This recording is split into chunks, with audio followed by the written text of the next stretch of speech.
کہ میں اپنے نوجوانوں کو لیڈرز بنا دوں. تو کیونکہ پھر سے اچھا میں باہر بھی لوگ ہیں، باہر بھی ہیں، اچھا باہر بھی ہمارے ٹائیگر باہر سن رہے ہیں، تو ان کے لیے بھی ان سب کو میں آج عمران ٹائیگرز بھی ہیں وہاں، اور میں ساروں کو آج سلام بھی پیش کرتا ہوں. اور جس طرح آپ نے یہاں پیرا دیا ہے، اگر آپ لوگ یہاں پیرا نہ دیتے تو ابھی تک میں جیل میں ہوتا. آپ کی وجہ سے ہے. میرے جو مخالف ہیں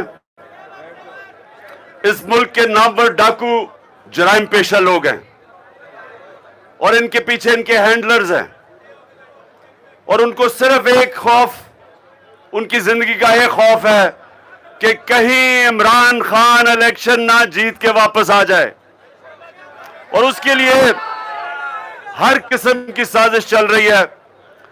لیکن یاد رکھیں، قرآن میں اللہ کہتا ہے کہ ایک پلان انسان بناتا ہے اور دوسرا پلان اور کامیاب ایک پلان ہوتا ہے صرف، اور وہ اللہ کا ہے. تو اس لیے اللہ ابھی تک ہمیں بچا کے یہاں لے آیا ہے. اور ماشاءاللہ آپ کی جو جماعت ہے پاکستان کی تاریخ میں پھر سے کہہ رہا ہوں، میری عمر تقریباً پاکستان سے 5 سال چھوٹی ہے.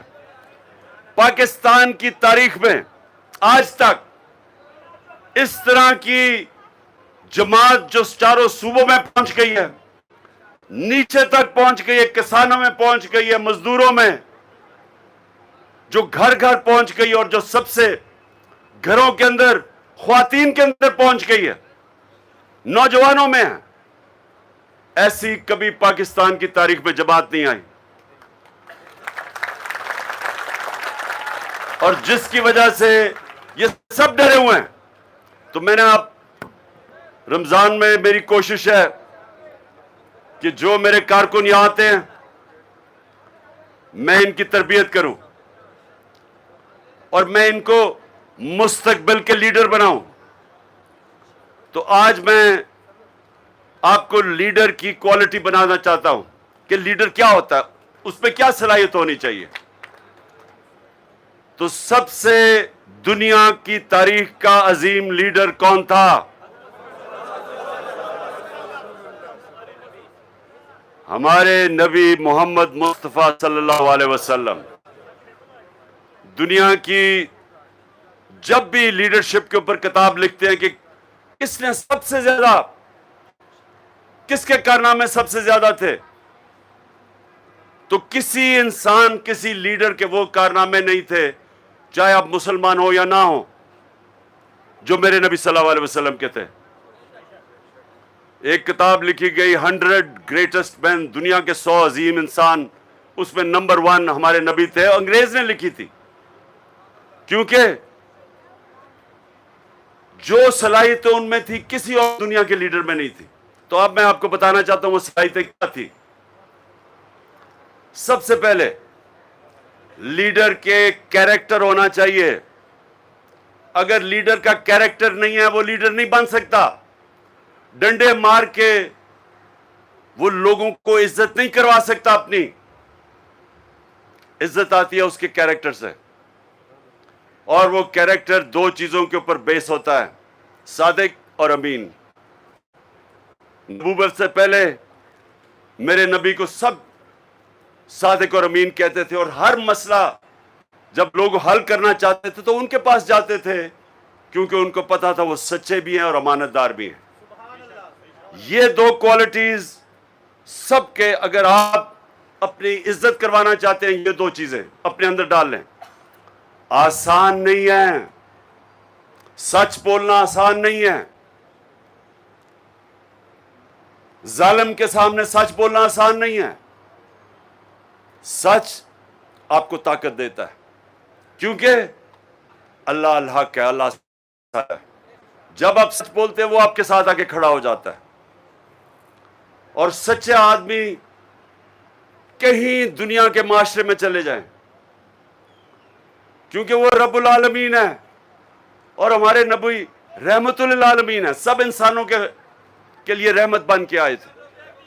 تو جو ان کے راستے پہ چلے گا, اور پہلے تو وہ سچا, جب وہ سچ بولے گا, جہاں بھی دنیا میں چلے جائے آپ کی عزت ہوگی.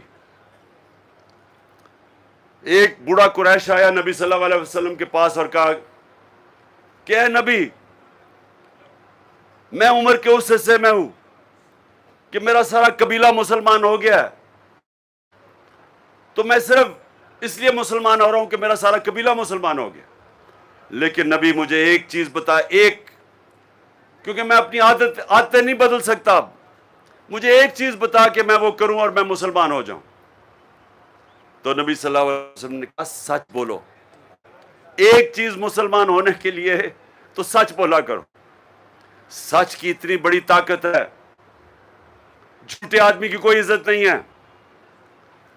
جب کوئی انسان کہتا ہے کہ میری لندن تو چھوڑو, پاکستان بھی کوئی پراپرٹی نہیں ہے, اور 2 سال کے بعد اربوں روپے کی پراپرٹیز لندن میں نکلاتی ہیں, تو عزت نہیں لوگ کرتے, عزت نہیں کرتے. ہاں وہ خیر وہ تو اور چیزیں نکلتی آ رہی ہیں. لیکن سنیں سنیں سنیں سنیں, ہم ادھر نہیں جا رہے. میں جو آپ کو کہہ رہا ہوں کہ پہلے تو سچ کی طاقت پہچانیں. سچ,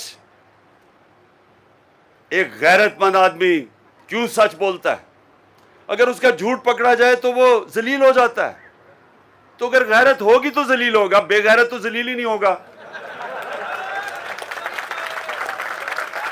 غیرت مند آدمی, سنیں سنیں, چھوڑو ان کو چھوڑو. اچھا دوسری چیز, امانت دار, انصاف کرنا. یہ یاد رکھیں کہ انصاف کرنا یہ بھی آسان نہیں ہے. قرآن میں اللہ کہتا ہے, یہ ذرا آیت سن لیں, مجھے اس آیت نے بڑا متاثر کیا تھا جب میں نے یہ آیت پڑھی, کہ اپنے دشمنوں سے بھی اتنی نفرت نہ کرو کہ انصاف نہ کر سکو.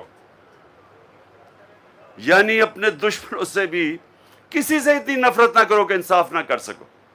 یہ ہے زور انصاف کے اوپر. ماں باپ بھی اگر ماں باپ کے سامنے بھی ان کے خلاف بھی انصاف کرنا پڑے, انصاف کرو. ماں باپ کا کتنا رتبہ ہے ہمارے دین میں, لیکن انصاف کا کتنا اونچا رتبہ ہے اس سے.